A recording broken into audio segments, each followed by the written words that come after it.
Ben, en premier, nous-mêmes, nous allons remercier les organisateurs de nous avoir invités, à la fois l'IFLA, Nicolas Watté, la Fédération française du paysage PACA et Pierre David. Et pour tout vous dire, on se connaît depuis très longtemps, Francis Allais et moi, mais c'est la première fois que nous discutons ensemble publiquement. J'espère que ça va bien se passer. Et donc, c'est vrai que je parle très souvent dans mes propos de Francis Allais, et je trouve que c'est bien mieux de parler avec lui plutôt que de parler de lui. Et donc, cela me fait plaisir d'être là. Et avant de commencer une partie débat, je voudrais juste vous lire un petit texte que j'ai emprunté au catalogue de l'exposition de la Fondation Cartier, une exposition qui était intitulée « Nous les arbres », qui présentait Francis Allais, et j'ai trouvé que cette présentation était très bien, assez synthétique, et donc je me permets de l'emprunter. Elle dit ceci: Francis Allais est avant tout amoureux des arbres, spécialiste de leur architecture et des canopées des forêts tropicales, fervent défenseur des forêts primaires. Il est un témoin privilégié de la richesse du monde végétal et de sa fragilité face à la prédation humaine. S'il étudie les arbres en scientifique, on vient de le vérifier, il pose aussi sur eux un regard esthétique et poétique, ce dont témoigne la richesse des dessins d'observation, des carnets de ses expéditions. Donc, nous vous proposons ce soir de discuter autour de ces grands thèmes, en fait, qui sont brièvement présentés dans ce petit texte, à savoir évoquer la place de la botanique. Alors ça, je le rajoute, mais je crois que pour nous deux, c'est important, et nous sommes ici dans une école de paysage, et donc dans une école d'enseignement, donc nous parlerons d'enseignement de la botanique. Nous aborderons la question des arbres, c'est le thème de ces 2 journées, des arbres en ville, des arbres en projet, remis dans des échelles spatiales et temporelles qui leur vont bien, et je crois que c'est quelque chose auquel on tient, et qui nous semble important de discuter ici. Quelle est l'échelle spatiale et temporelle? Quelles sont les échelles spatiales et temporelles des arbres? Nous parlerons forêt, nous parlerons dessin, nous parlerons poésie. Vous avez le temps? On en a pour un petit moment, et donc on terminera par la part du sensible. Alors, je vais laisser la parole à Francis, mais pour introduire ce débat sur la question de l'enseignement, pour commencer, je voudrais, cher Francis, commencer par te faire un aveu public, qui est que c'est grâce à Francis, en fait, que je suis botaniste. Je peux le dire aujourd'hui. C'est grâce à ta rencontre je ne devrais pas dire à la date, mais je le dis quand même, en 1976, dès ma première année à la faculté des sciences de Montpellier, où tu enseignais la botanique devant un parterre d'étudiants qui buvaient tes paroles, fascinés par tes diapositives de paysages, qui étaient exotiques pour nous, et par les livres que tu apportais en référence à chaque cours. Les amphis étaient si bondés que même les escaliers étaient occupés. Et malgré mon parcours universitaire un peu chaotique, je ne pourrais pas le dire non plus, tu m'as accueilli dans ton laboratoire de botanique tropicale à odeur de Crétec au sein de l'Institut de botanique. Tout ceci, en fait, pour dire combien un enseignant peut marquer une vie, et pour lancer ce premier sujet sur la place de l'enseignement du vivant dans le projet de paysage. C'est une question qui est vraiment d'actualité. Je voudrais m'en référer à Gilles Clément, que l'on ne présente plus ici, et qui partage aujourd'hui avec les paysagistes de Coloco le commissariat de la Biennale d'architecture et de paysage qui se tient au Potager du Roi à Versailles. Vous le savez, il ne manque jamais une occasion de regretter l'anémie des enseignements de botanique dans les écoles du paysage. Et il a placé cet événement donc, de la biennale sous le signe de la préséance du vivant. Et je crois que c'est vraiment un signe qui nous envoie là. Si l'on parle beaucoup de biodiversité, de naturalité, plus grand monde, hormis le monde scientifique, ne fait vraiment de la botanique et ne connaît les caractéristiques et le fonctionnement des plantes. Et surtout, on le sent bien, on le voit bien, les citadins ont perdu cette connaissance empirique qui s'acquiert au contact des plantes, dans les jardins, le temps d'un affût dans les bois ou d'une balade à travers champs. Alors, j'ai une proposition à vous faire pour là, tout de suite. J'aimerais beaucoup que l'on fasse de cette soirée une tribune, un plaidoyer, un manifeste, pour qu'une place significative soit accordée à l'enseignement de la botanique dans les écoles du paysage et plus largement. Avec mes collègues de l'ENSP, sous la houlette d'Audrey Marco, enseignante-chercheur en écologie, nous portons cette ambition et essayons de l'affirmer. Nous avons collectivement préparé une communication qui s'intitule « Enseigner les sciences de la nature à travers le prisme du paysage et du projet de paysage à l'ENSP, site de Marseille ». Elle sera présentée au prochain colloque international Devenir paysagiste qui va se tenir à Versailles mi-juin. Alors Francis, une fois que j'ai dit tout ça, je sais que pour toi l'enseignement est un élément extrêmement important, que tu as écrit récemment à la ministre de l'Enseignement supérieur à ce sujet, un courrier, en tout cas tu avais préparé un courrier à ce sujet, et j'aimerais que tu partages avec nous tes arguments en faveur de l'enseignement dans une école de paysage, mais plus globalement, le retour de l'enseignement de la botanique dans les enseignements. Est-ce qu'il y a des plantes dans tous les paysages? Je ne crois pas. Ah, mais on s'efforce que oui. J'ai des rapports conflictuels avec les paysages, je dois vous dire. Parce que j'ai été invité à Versailles, à l'école. C'est la même école. C'est la même école. Et puis après, on est allé déjeuner. Il y avait des tableaux au mur. J'ai demandé aux gens qui étaient là, est-ce que c'est un paysage que je vois là? Il y en a un qui a dit non. L'autre a dit, mais bien sûr que si. J'en ai déduit que les paysagistes n'étaient pas très sûrs de la définition même du paysage. Alors moi, j'en suis resté là. Je ne suis pas paysagiste du tout. J'aime bien, hein. J'aime bien quand c'est réussi. Mais c'est un métier que je ne connais pas.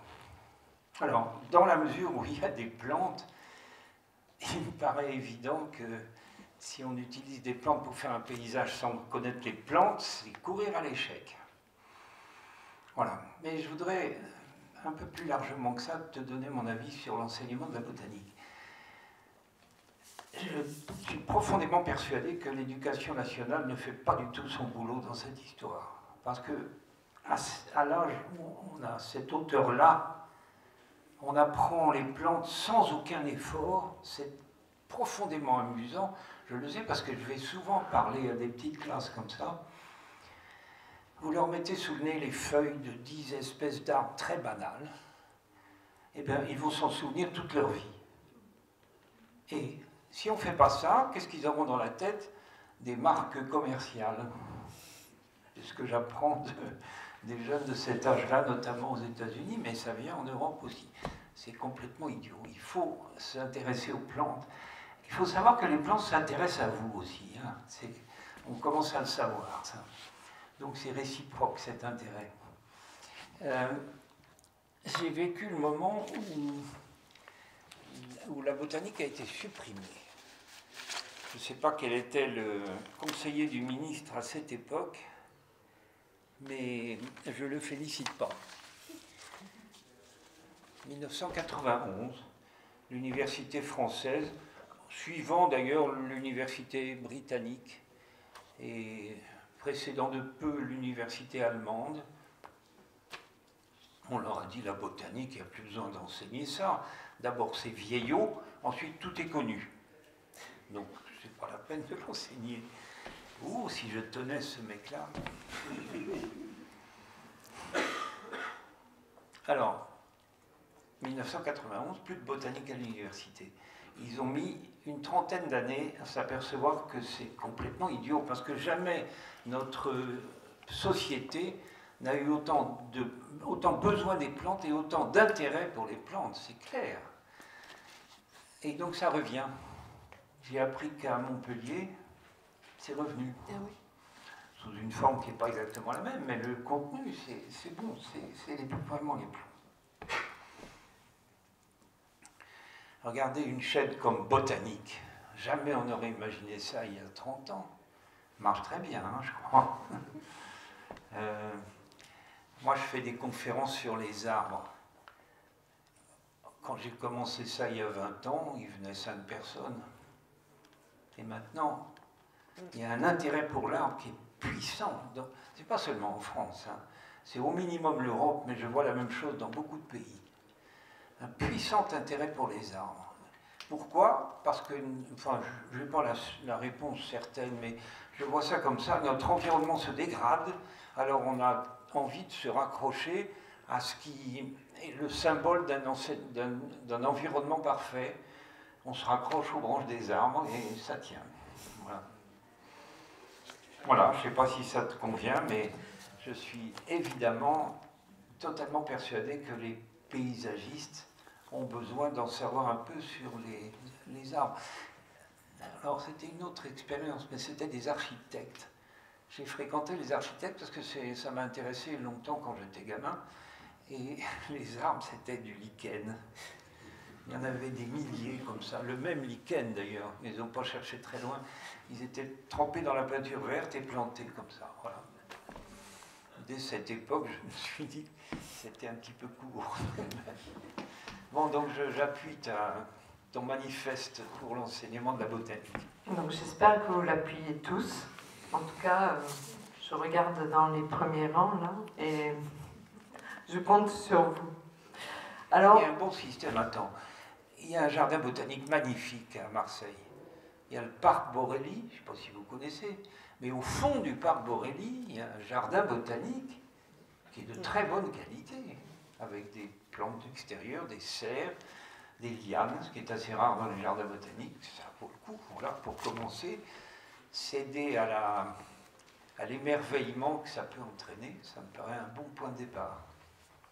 On reviendra sur cette question d'émerveillement tout à l'heure, mais puisque tu nous parles de Marseille et de la ville, je voudrais revenir, et tu l'as dit déjà dans tes propos, je voudrais revenir sur la question de l'arbre en ville et du fait que la crise sanitaire, en fait, qui nous a tenus confinés dans des périmètres de vie très restreints, est superposée à la crise climatique. Je crois que vraiment, de la même manière, je parlerai de crise plutôt que de changement. Je crois qu'il faut passer à ce mot-là pour être un peu plus incisif. On voit bien qu'on ne peut plus se contenter de dire ce sont juste des changements climatiques. On est dans vraiment une crise qui, je trouve, alors malheureusement, qui est de plus en plus révélée dans les faits, mais qui quand même, de fait qu'elle s'accroisse, de plus en plus de personnes en sont conscientes. Mais ces deux crises conjuguées, réellement, on le sent bien, et autour du projet de paysage aussi, ont servi de révélateur pour nos concitoyens dans l'importance du contact avec ce qu'on appelle la nature. C'est un mot dans lequel on rentre beaucoup de choses, mais on va le conserver tel quel là pour l'instant. Et ces deux crises juxtaposées exacerbent notre besoin de proximité avec les arbres. Je vais redire quelque chose que tu as dit un peu avec les paysagistes et les architectes, mais c'est vrai qu'au cours du XXe siècle, les arbres ont globalement été dissous dans une espèce d'espace vert dans lequel l'arbre n'avait plus trop d'existence, si ce n'est une tache verte sur les plans. Il me semble qu'aujourd'hui, ils reviennent en lumière et que, voilà, on a des marqueurs, les programmes des candidats aux élections municipales de 2020, il n'y a pas très longtemps, en ont été le signe. Ça a été un marqueur de l'importance du retour de l'arbre, avec ces promesses électorales qui se chiffraient en plusieurs dizaines de milliers d'arbres qui seraient plantés pour chaque candidat. Et aujourd'hui, on le voit bien, les communes se retrouvent face à de multiples interrogations pour tenir ces promesses-là. Quand on a promis de planter 50 000 arbres, eh bien, voilà, il va falloir planter les 50 000 arbres.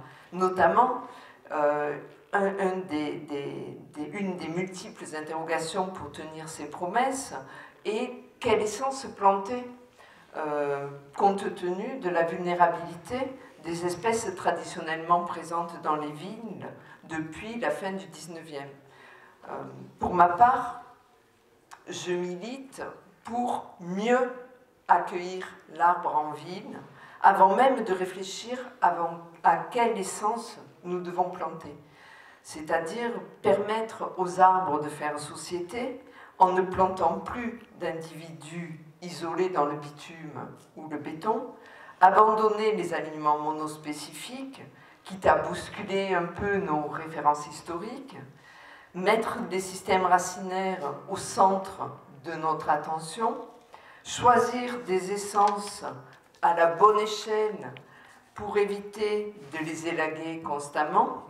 C'est autant de virages qui me semble il faut que l'on prenne pour envisager un avenir meilleur pour l'arbre en ville, en particulier dans les villes méditerranéennes. Alors, pour en revenir à ton travail, je voulais évoquer le fait qu'en 2011, tu as écrit un ouvrage intitulé, de manière un peu provocante, mais on sait que tu peux être provocant, du bon usage des arbres, un plaidoyer à l'attention des élus et des énarques. Tu avais une idée en tête là derrière. Alors j'ai constaté que les énarques avaient disparu des nouvelles, c'est pas à cause de ça, des nouvelles éditions. Je me suis dit, ah, pourquoi les énarques ont disparu? Parce qu'ils ont disparu réellement. Alors, voilà, je sais que depuis cet ouvrage, tu es consulté par les collectivités, que par exemple la ville de Montpellier t'a sollicité pour faire partie d'un comité forêt. Tu es également sollicité par des associations pour les accompagner dans leur démarche de protection des arbres. Et je voulais te poser cette question, comment tu perçois, toi, l'évolution de la place de l'arbre en ville depuis 10 ans, et quels sont pour toi les éléments déterminants pour améliorer leur situation, notamment dans ce contexte de crise climatique? J'ai eu l'occasion de voir les deux extrêmes. Le pire, c'est des villes sans arbres. Ça m'est arrivé d'en voir dans le tiers-monde, surtout dans des endroits très chauds. C'est une image de l'enfer pour moi.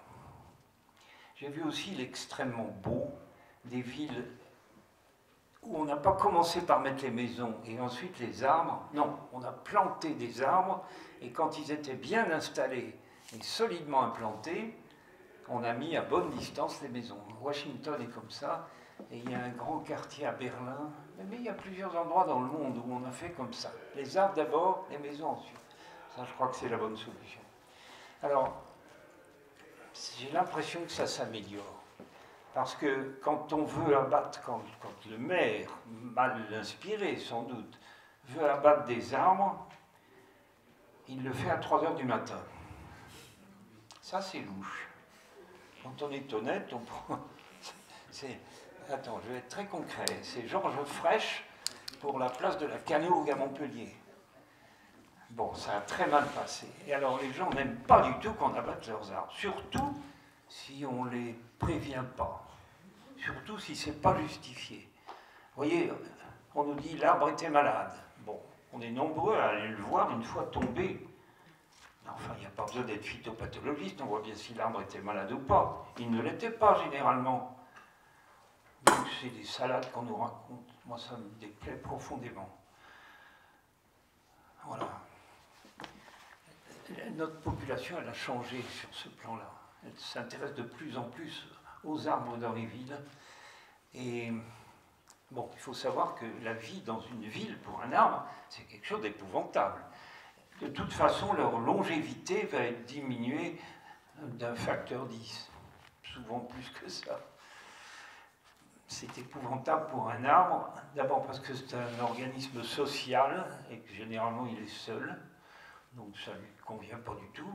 Ensuite, les sols sont désastreux, parce que généralement c'est des gravats simplement. Et puis, on ne prend pas la peine de se demander quel va être leur gabarit une fois qu'ils seront pleinement grandis, gabarit souterrain et aérien. Et donc on les met trop près des façades. Après, les branches rentrent dans les fenêtres, donc on est obligé de les élaguer. Tout ça est bête parce que c'est facile de savoir. Alors, le mieux, c'est de commencer par des arbres. Là, au moins, le problème ne se pose pas. Dans le contexte méditerranéen, c'est vrai qu'il y a pas mal d'arbres qui ont besoin de beaucoup d'eau, qu'on leur donne d'ailleurs pas vraiment beaucoup en ville. Mais là, il y aura des besoins particuliers aux arbres d'ici. Alors, là, la solution, c'est les racines. Parce qu'il y a des arbres qui ont des racines extrêmement profondes. Cela, il n'y a pas de souci. Ils auront sans doute la possibilité d'aller absorber l'eau des nappes phréatiques. Ça fait quelques années déjà que je plaide pour des lianes en ville. Les lianes, elles ont des racines pivotantes extrêmement longues. Je ne sais pas si vous voyez les petites vignes qu'on a ici, qui sont, normalement c'est une liane, mais elles sont tellement taillées que ça fait une espèce de petit arbuste ligneux et rigide. Il n'empêche qu'il y a un pivot qui peut atteindre 60 mètres. Alors, ça les met complètement à l'abri de phénomènes de sécheresse. Mettre des lianes dans les villes, j'en vois de plus en plus, et je trouve que l'idée est bonne. Quand on travaillait sur les canopées équatoriales, à midi, entre midi et 15 heures, il faisait tellement chaud que toutes les feuilles étaient fanées. Pas mortes, mais fanées. Sauf les lianes, qui restaient parfaitement turgescentes, et visiblement elles ne souffraient pas du manque d'eau. Ça nous a beaucoup posé de questions, on en a déterré, et on s'est aperçu que les lianes descendent beaucoup plus bas que la plupart des arbres. Voilà. Donc ça peut être une solution. Il y a une solution qui pourrait être très simple, qui pourrait améliorer le statut des arbres en ville. On plante un arbre et on va chercher un seau de terre à l'endroit où cet arbre pousse déjà depuis longtemps. Donc le bon champignon symbiote, il est dans le seau de terre. On le rajoute au pied des arbres qu'on plante, si c'est la même espèce. C'est très très simple et ça change tout. Les champignons mycorhiziens qui sont essentiels, il ne peut pas y avoir d'arbre sans ces champignons, ils sont généralement spécifiques, c'est-à-dire que ça ne sera pas le même pour un pin ou pour un lilas. Mais il suffit d'en chercher, c'est facile à trouver. Il y a des arbres qui vont supporter la sécheresse et la chaleur sans problème, et qu'on voit déjà apparaître dans notre région. Les philao ou casuarines, j'en vois de plus en plus, c'est joli. Les feuilles ne risquent pas de boucher les gouttières parce qu'il n'y a pas de feuilles. Enfin, c'est des petites écailles minuscules, voilà. Des agrumes. Moi, j'aimerais bien que les arbres en ville servent à quelque chose. Les Anglais ont lancé il y a quelques années un truc très bizarre qui s'appelle Incredible Edible. Les choses incroyables qu'on peut manger, et ils mettent dans leur ville des arbres utiles. Et pourquoi pas des agrumes? Moi, j'en ai vu avec des fruits partout. C'est vraiment joli, ouais, et sympathique. Et ça sent bon. Et ça sent bon. Des figuiers. Enfin, il y a une quantité de plantes comme ça qui peuvent... Et puis, on peut mettre des arbres avec des belles fleurs plutôt que des arbres qui ne donnent rien de très intéressant. Je pense au frémontodendron. Ça te dit quelque chose? C'est l'arbre de Californie qui a des fleurs magnifiques. Ouais. Catalpa, Paulovnia, etc., etc. C'est un peu toujours les mêmes, les arbres qu'on voit dans nos villes, et ça n'a pas vraiment été réfléchi. Il faudrait qu'ils soient beaux, au moins quand ils fleurissent, et si possible qu'ils soient utiles quand ils sont en fruits. Et puis, en réfléchissant aux champignons du sol, c'est très très facile à résoudre, et en réfléchissant aussi à la hauteur du pivot pour ils soient à l'abri de la sécheresse. Ça m'intéresserait de m'occuper de ça.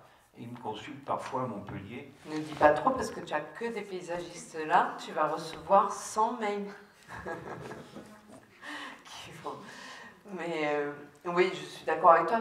En fait, avec tout ce que tu dis, dans le fond de tout ça, c'est effectivement de bien penser l'arbre, et connaître. Et je ne veux pas attaquer là la discussion pour ne pas être trop longue, mais ces questions de comment ils font société et avec qui, et la question des lianes, du rôle des lianes dans ce faire société.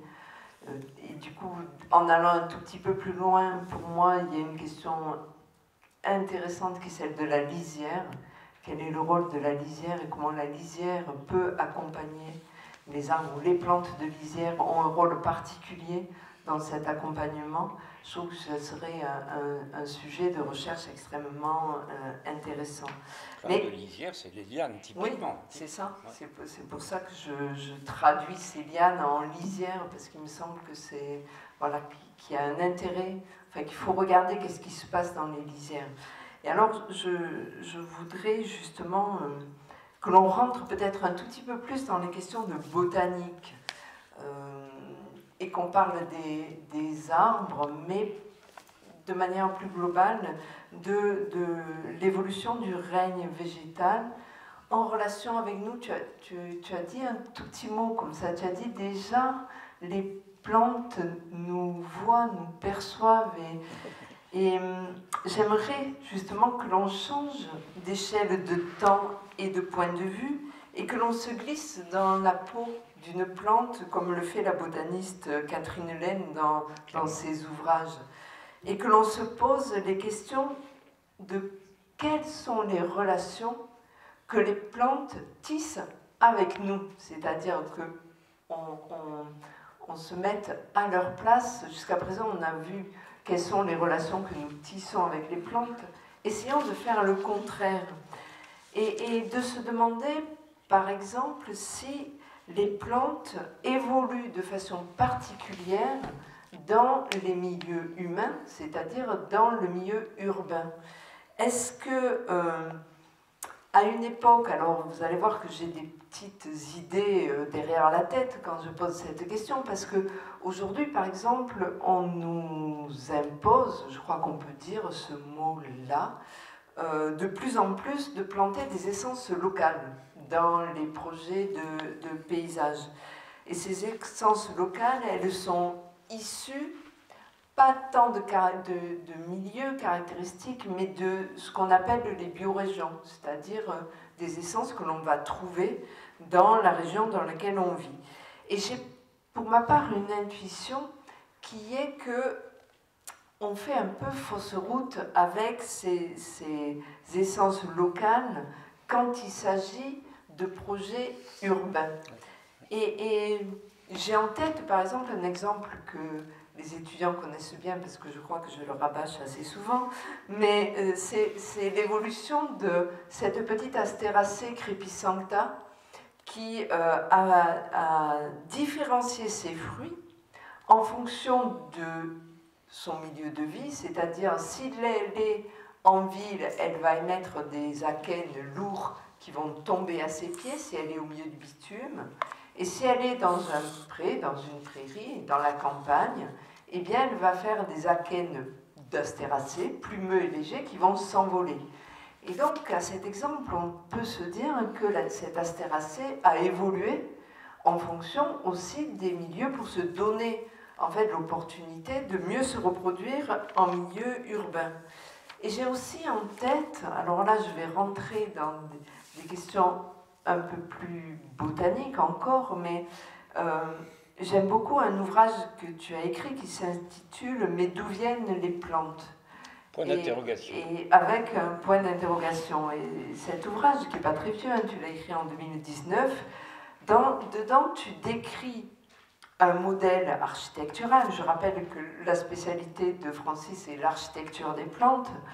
Et c'est un nouveau modèle que tu décris dans cet ouvrage qui n'est plus un modèle d'arbre, mais qui est un modèle d'herbacées, d'herbes rudérales, comme les amarantacées, les verbascums, les vipérines, les oxalis, les pariétaires, les cymbalaires. Si vous connaissez un peu votre flore des villes, eh bien toutes ces plantes sont des plantes qui sont souvent considérées comme banales dans nos environnements urbains. Et tu en fais un modèle architectural que tu as nommé le modèle d'Acosta, Acosta étant un botaniste chilien, voilà. Et tu écris, et c'est là où je voudrais en arriver, que la fréquence du modèle d'Acosta chez les herbes rudérales et cultivées conduit à l'hypothèse de son origine anthropique, liée aux habitats humains et aux régions où l'influence humaine est fort ancienne. Et tu poses ce lien entre architecture végétale singulière et anthropisation comme une énigme à élucider. Et pour ma part, je trouve cela passionnant, car le discours couramment admis est celui de la banalisation des espèces au fur et à mesure que l'on pénètre dans la ville. Et ton modèle d'Acosta... Je n'ai pas compris ce que tu appelais la banalisation. Eh ben, c'est un terme qui est utilisé pour dire qu'en ville, ce sont des plantes, si je caricature, qui n'ont pas beaucoup d'intérêt, qui sont banales.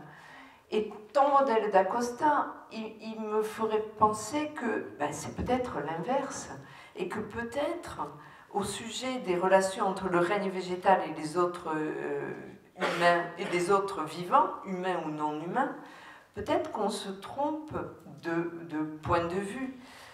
Pour aller encore un tout petit peu plus loin, avant de te laisser la parole, je voudrais encore évoquer une bribe de conversation que tu as eue avec ton ami le botaniste Patrick Blanc en 2020, donc il n'y a pas très longtemps, pour une conversation qui a été publiée dans la revue Garden Lab consacrée à la botanique. Il t'a posé la question de quelle pourrait être l'hypothèse de l'évolution du règne végétal dans les millénaires à venir.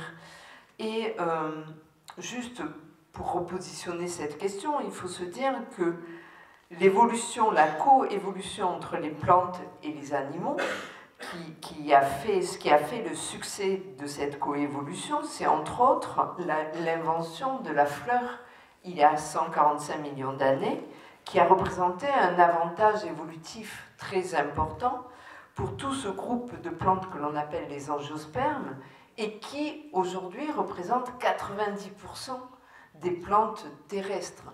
Donc cet avantage, on l'attribue à cette coévolution avec le règne animal. Il n'y a aucun doute là-dessus.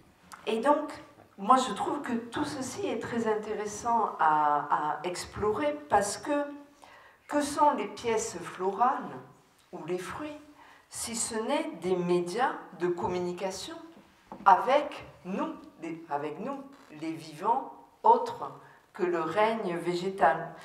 Et dans la réponse que tu donnes à Patrick Blanc pour envisager quelle est l'évolution du règne végétal aujourd'hui, tu as émis une timide proposition, timide c'est un qualificatif que tu attribues toi, en faveur du modèle du figuier, qui a l'avantage de vivre en permanence avec son pollinisateur, le blastophage, je répète ça pour Pénélope, je ne sais pas où elle est, mais donc qui est une petite guêpe, voilà, qui est là devant, qui vit en permanence avec le figuier, qui diminue ainsi l'aléa de la pollinisation.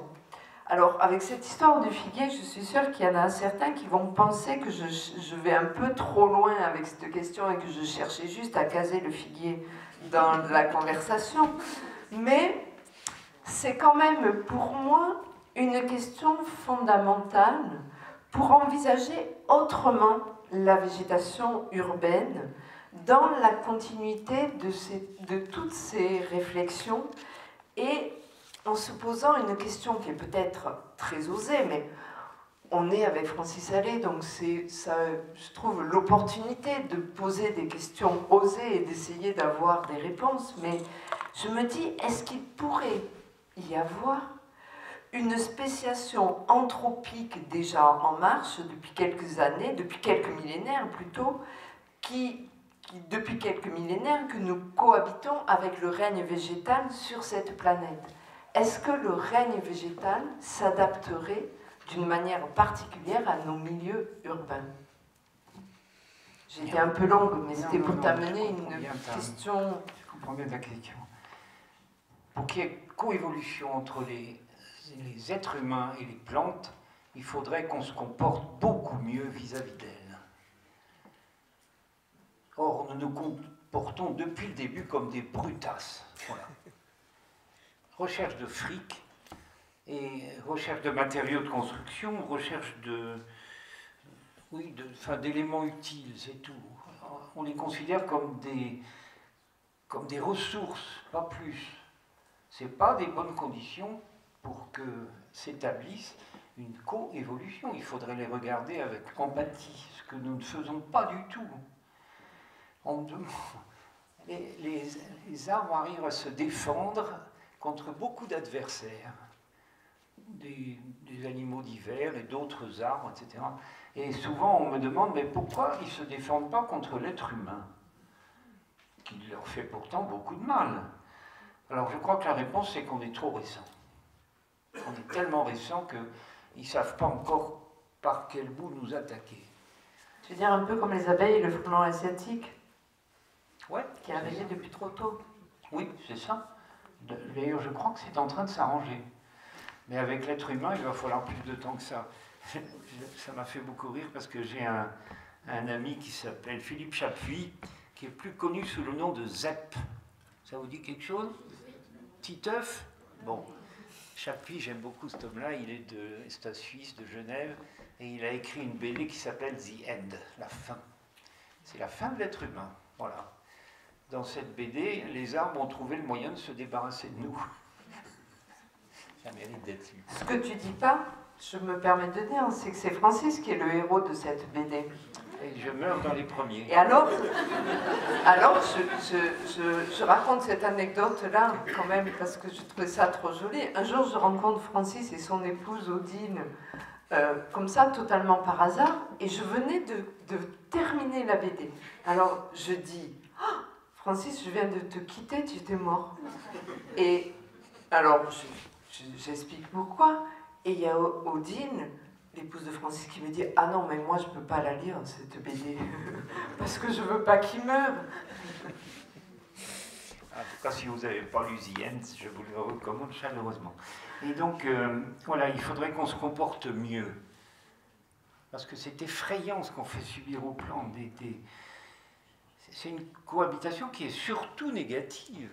La déforestation, c'est nous les responsables. Comment veux-tu qu'une coévolution démarre si les deux partenaires se détruisent, enfin l'un détruit l'autre? C'est pas possible. Voilà. Il y a quelque chose qui me gêne, c'est cette recherche du propre. Dis-leur. Ah bon, tu en as peut-être parlé, les gens disent... Parce que maintenant, on a arrêté de désherber les trottoirs, et les caniveaux, etc. Et il y a des gens qui disent, mais c'est dégueulasse, dans le temps, c'était propre, et maintenant c'est dégueulasse. Ben non, c'est la nature qui est comme ça, c'est pas ça que c'est des plantes. C'est au contraire une très bonne manière de rendre le milieu bien plus propre qu'avant. Voilà, il y a des choses comme ça. La haine de la beauté aussi, c'est curieux, je travaille sur la beauté maintenant, et c'est bien connu qu'il y a des gens qui ne supportent pas. Et ben, je pense que les coupeurs de bois qui travaillent dans les tropiques, ils n'ont aucun intérêt pour la forêt, à part le fait de vendre le bois, bien sûr, c'est très rentable. Mais ici, ajoute le fait que cette beauté, ils ne supportent pas. Ils préfèrent la détruire. On voit des quantités d'exemples de ça. Supportent pas la beauté. Peut-être parce que les gens se jugent laids par rapport et enfin, ils ne supportent pas. Voilà. Donc, je ne suis pas contre une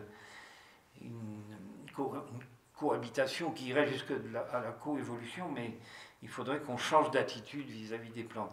Ça vient, hein, il y a un peu de cohabitation positive, sélection, amélioration, création de variétés, ça c'est positif, mais ça repose sur une très grande gentillesse avec les plantes.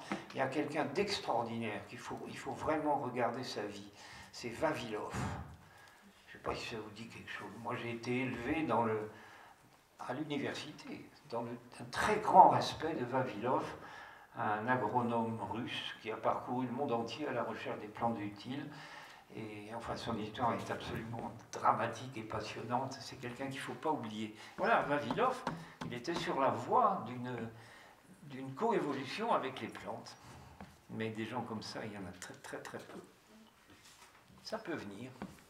Oui, c'est l'occasion d'en discuter, de savoir comment un paysagiste, par exemple, peut, par son travail, initier cette altérité et cette empathie entre l'homme et le végétal. Je pense que c'est vraiment un rôle du paysagiste, ça. Tu parlais des plantations, Véro. Oui. Je vois que dans la plupart des cas, on plante un jeune arbre de 1 mètre, 1 mètre 20, parfois un petit peu plus, parfois un petit peu moins. Mais de toute façon, ses racines ont été coupées. Mais le pauvre, comment tu veux qu'il pousse? Il va peut-être se sauver, parce que les racines arrivent à régénérer, mais on le met dès le départ dans des conditions épouvantables. Ça ne m'étonne pas qu'il y ait très souvent des plantations qui se soldent par des échecs. La télévision, ça les intéresse l'acte de planter, alors la télévision, elle est là au moment où on plante. Mais ils laissent tomber ce qui se passe après, dans les 3 ans. Et généralement, dans les 3 ans qui suivent, c'est une mortalité effrénée. Il y a quelque chose de très intéressant, j'oublie cette idée-là.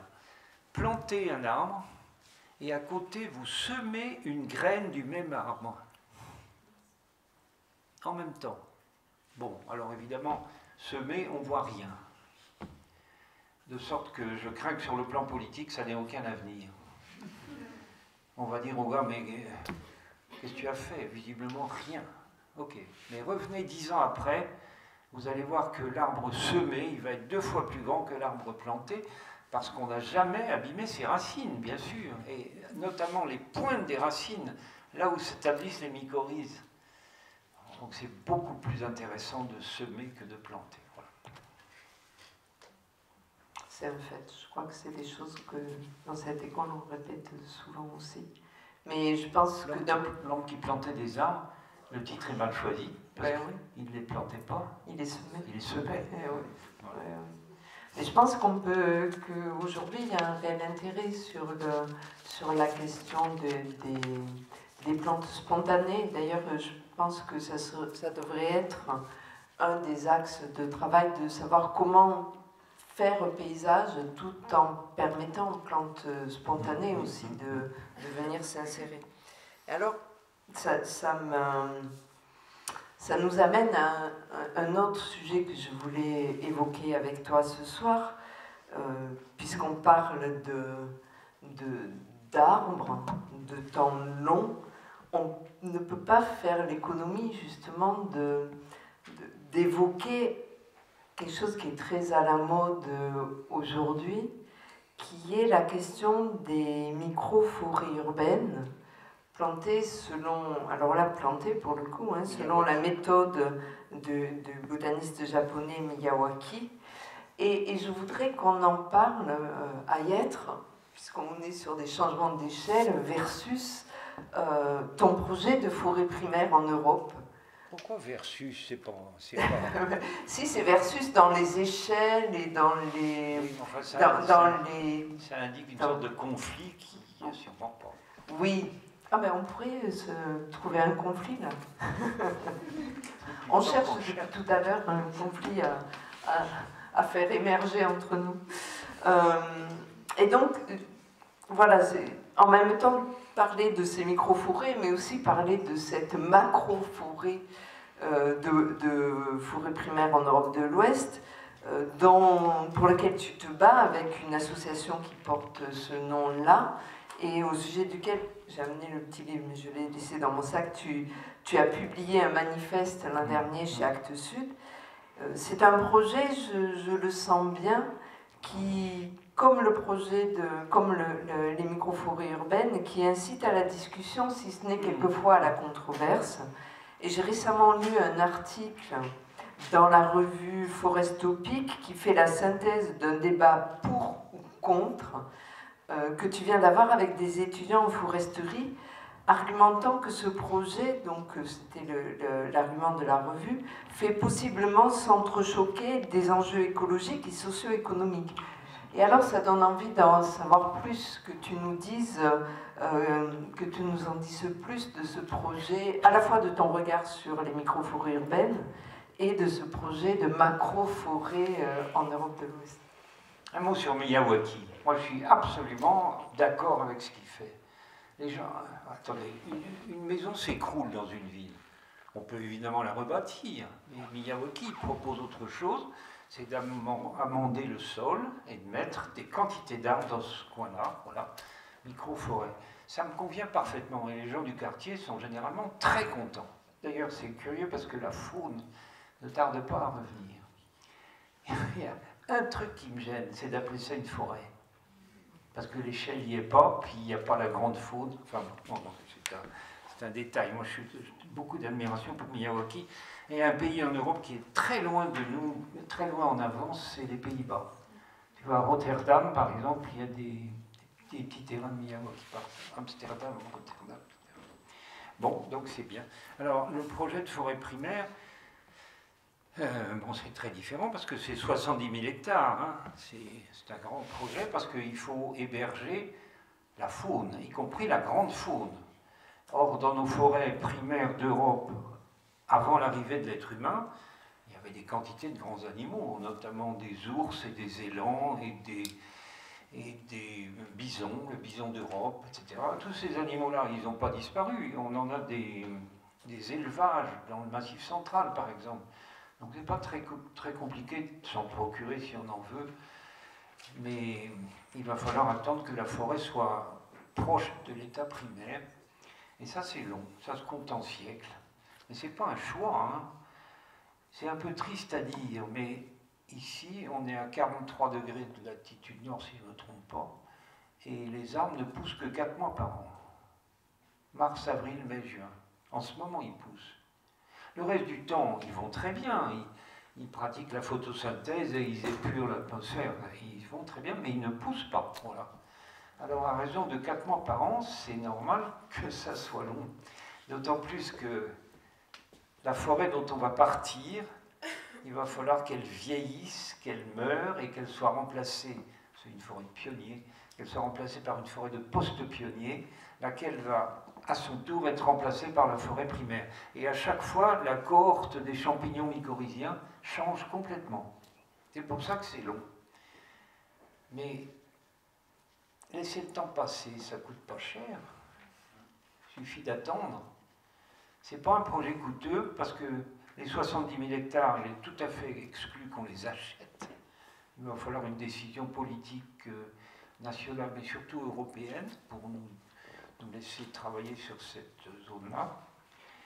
Et puis, le traitement s'appelle la libre évolution, c'est-à-dire vous n'enlevez rien, vous n'ajoutez rien. Apprendre à ne rien faire, ça a l'air idiot, mais c'est très difficile pour beaucoup de gens de la forêt, les chasseurs, les forestiers, tout ça. L'idée de laisser la forêt sans intervenir du tout, c'est contre tout ce qu'on leur a mis dans la tête, hein, et depuis des générations.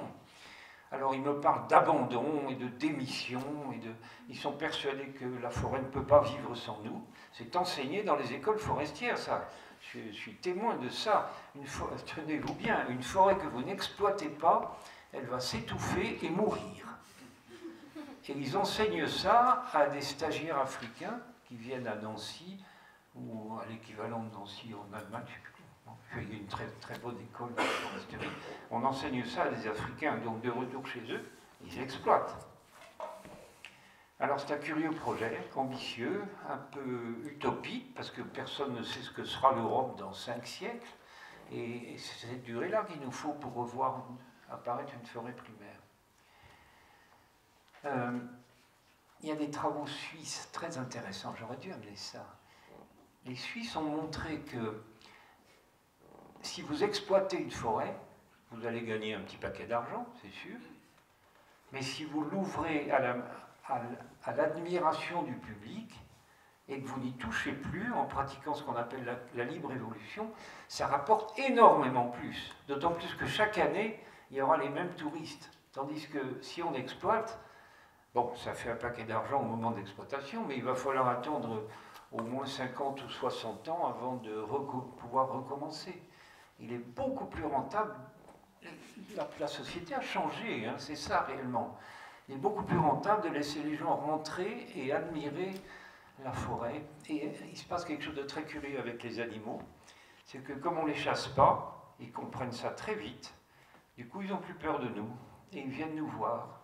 Donc pour observer les animaux, une forêt en libre évolution, c'est vraiment absolument parfait. Mais quand tu dis en libre, laisser rentrer les gens, c'est pas partout.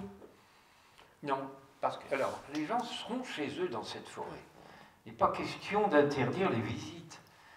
On est des êtres vivants, nous aussi. Donc on a d'ailleurs, on provient des forêts. Je ne sais pas si vous le savez, mais à l'origine, l'homme, c'est un primate canopé. Hein, voilà.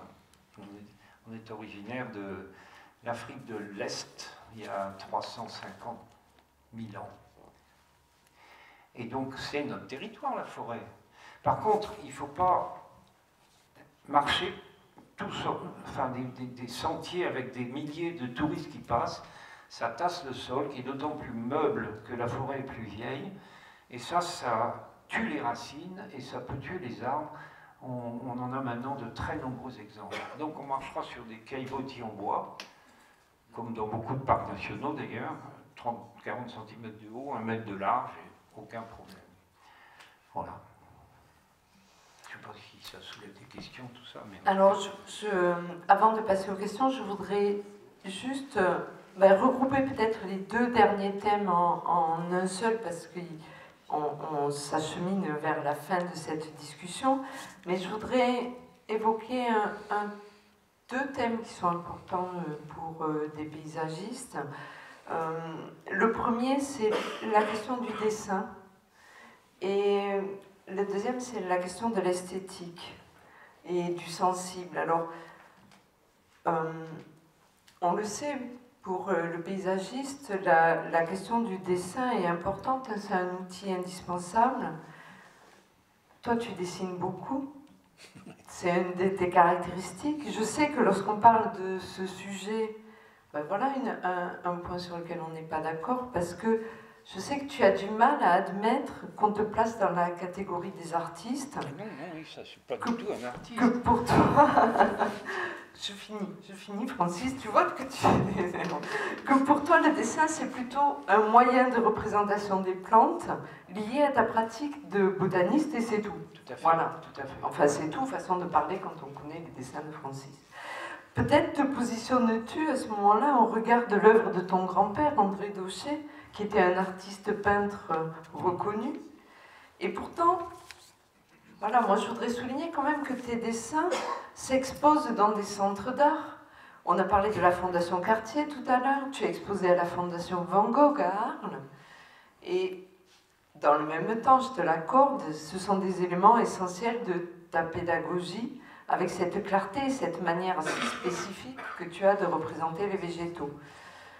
Je t'ai souvent entendu dire que par le dessin, tu converses avec les plantes, que ça te permet de les observer plus minutieusement. Et on touche ici à une question fondamentale, car représenter, c'est faire exister. Et malgré les embûches et les limites de l'exercice, je pense par exemple au système racinaire dans les sols et à ce monde de l'invisible difficile à représenter, pourtant dont on sait, tu n'as pas arrêté de le dire, mais que c'est un des points essentiels de la vie des plantes. Et donc il faut avoir l'exigence du dessin constamment présente. Et je pense aussi à une dessinatrice qui n'est justement pas botaniste, Thérèse Roturo, qui pose des questions à travers ses dessins de plantes, notamment sur leur stratégie, via les feuilles et les racines. Je pense aussi à une architecte, Axel Grégoire, avec qui j'ai discuté récemment, qui fait sa thèse sur ce sujet au Muséum d'histoire naturelle et qui a été sur le sujet des représentations du vivant, et elle a été co-autrice d'un ouvrage assez intriguant qui s'appelle Terraforma, pour savoir aussi comment représenter la question des sols. Et donc je voudrais bien te poser cette question que tu repositionnes l'importance du dessin, et en allant un tout petit peu plus loin, et j'arrêterai là après, c'est de passer à la question du sensible aussi, et au vivant en général. Tu as eu la gentillesse de préfacer mon dernier ouvrage, sur lequel tu as insisté sur cette question du rapport entre la science et le sensible. Et j'aimerais bien t'entendre sur ces deux points-là, sur le dessin et sur le rapport au sensible. Très volontiers. Moi, mon métier, c'est pas ici, c'est dans les forêts équatoriales, tropicales, humides ou équatoriales. Je suis entouré d'une flore gigantesque, d'une complexité inouïe, et une faune qui est partout. Enfin, il faut que je garde des souvenirs de ce que je vois, sinon c'est pas la peine d'y être allé. Alors l'alternative, c'est quoi? C'est de prendre des photos. On me dit, mais pourquoi tu t'emmerdes? Il y a des petits appareils photo, maintenant tu fais clic. Non, c'est pas vrai. Parce que moi, je m'attaque à des choses, les arbres sont gigantesques, et ils sont en 3 dimensions. Et il s'agit de les mettre sur papier en 2 dimensions, ça c'est assez douloureux. Mais la photo, l'ennui de la photo, c'est que ça ne va pas séparer la plante que j'étudie de celles qui sont derrière. Je ne peux pas l'isoler.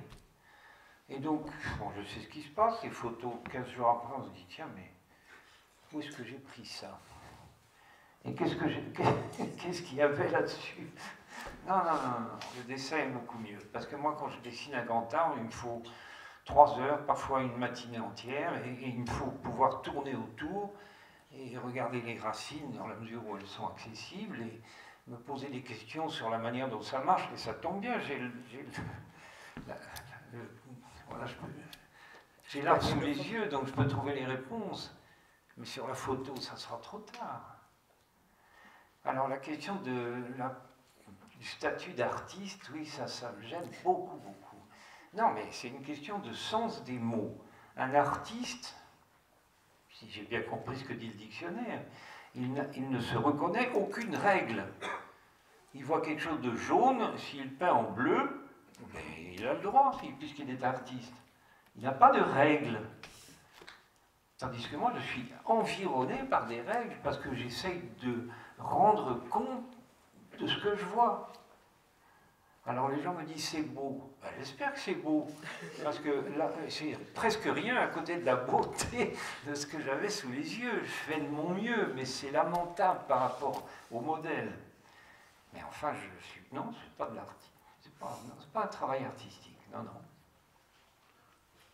Et alors sur cette question de l'esthétique et du sensible, parce que pour conclure avec ça, cette question-là du sensible, je sais que c'est la question qui te préoccupe aujourd'hui, et du rapport de la science et de la botanique, puisque c'est le sujet qui nous occupe aujourd'hui, et des arbres, avec cette question du sensible. Alors, c'est peut-être un peu dommage qu'on l'aborde à la toute fin, parce qu'il y aurait certainement une conversation entière qui pourrait tourner autour de la beauté et du sensible. Mais est-ce que tu peux nous en dire un mot quand même? Quelles sont tes recherches aujourd'hui et pourquoi tu abordes ces recherches-là?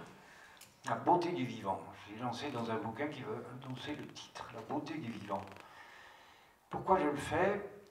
Pour plusieurs raisons. D'abord, vous pouvez prendre tous les textes scientifiques, qu'ils soient faits pour les scientifiques entre eux, jamais la moindre trace de beauté. Même le terme de beauté n'est jamais mentionné. Alors, la littérature faite pour le grand public par des scientifiques, Ben, c'est pareil, il y a pas, on ne parle jamais de beauté. J'ai un souvenir épouvantable, j'espère que vous n'avez pas ce souvenir-là. Des enseignants à l'université qui nous ont dit « n'admirez jamais ». Parce que si vous admirez, ça va déformer vos jugements et altérer vos raisonnements. Comme des idiots, on les a crus. On passe sa vie à se débarrasser des bêtises qu'on nous enseigne. Voilà. Je ne dis pas ça pour toi, mais bon. Enfin, il faut savoir que tout n'est pas vrai là-dedans. Alors moi, je pense au contraire que la beauté, il faut la prendre en compte dans les textes, dans les raisonnements des scientifiques qui s'occupent du vivant. Parce que si tu regardes des clades ou des phylums, je ne sais pas si ça dit quelque chose, les formes initiales sont moches. Tu prends les insectes, par exemple. Les premiers insectes, c'était des colomboles. On ne peut pas dire que ça soit beau. Alors, à mesure que le temps passe, la beauté apparaît. Et si ça va jusqu'à l'époque actuelle, les plus beaux insectes, c'est maintenant. Donc il y a une amélioration de l'esthétique au cours de l'évolution. Mais je me dis que c'est la même chose quand l'être humain fabrique un outil, un matériel, un instrument, ou même un appareil quelconque. Au départ, c'est pas beau, parce que ça n'a pas fait ses preuves. Et après, quand tous les tests ont été réussis, l'appareil en question devient beau. Moi, je suis très sensible aux bateaux à voile, parce que c'est mon métier d'une manière. Eh ben, un bateau qui est moche, vous ne me ferez pas monter dessus. Par contre, s'il est beau, c'est quand vous voulez. Non, mais c'est parce que je sais que s'il est beau, c'est qu'il marche bien. Eh bien, bon, je ne vais pas appliquer ça trop strictement, mais il y a la même chose dans l'évolution. C'est un espèce de parcours du combattant, la plupart disparaissent parce qu'ils n'étaient pas bons. Et il reste les bons qui sont beaux. Voilà.